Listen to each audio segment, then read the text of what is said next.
అరాచక పాలనతో విర్రవీగిన జగన్కు ప్రతిపక్షంలో కూర్చోడానికి కూడా వీల్లేకుండా ప్రజలు బుద్ధి చెప్పారని జనసేన నేత పీతల మూర్తి యాదవ్ అన్నారు.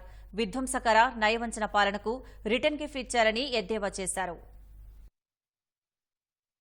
మీ బిడ్డ మంచి చేస్తే ఓటేయండి అని జగన్మోహన్ రెడ్డి పదే పదే అనేవాడు. రాష్ట్ర ప్రజలు మీరు మంచి చేయలేదని డిసైడ్ చేసేశారు.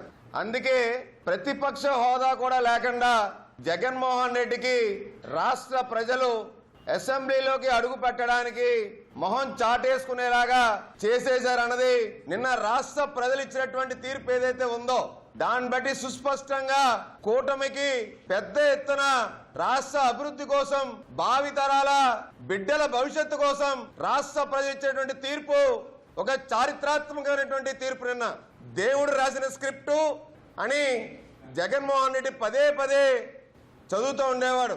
ఇది వైసీపీ పాలనలో అరాచకాలకు బలైనటువంటి ప్రజలు రాసినటువంటి స్క్రిప్ట్. ఇది ఒక్క ఛాన్స్ అని నమ్మి గద్దెనెక్కిస్తే కొండలు, వాగులు, గుంటలు, భూములు కబ్జా చేసి ప్రజల్ని మోసం చేసి తెలుగు ప్రజలు ఇచ్చినటువంటి రాసినటువంటి స్క్రిప్ట్ ఇది.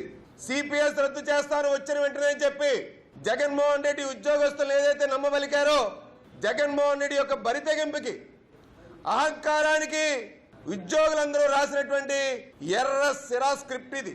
డాక్టర్ సుధాకర్ను హింసించి చంపినందుకు, ఒక సుబ్రహ్మణ్యంను డోర్ డెలివరీ చేసినందుకు ఎస్సీ ఎస్టీలు ఇచ్చినటువంటి రిటర్న్ గిఫ్ట్ ఇది.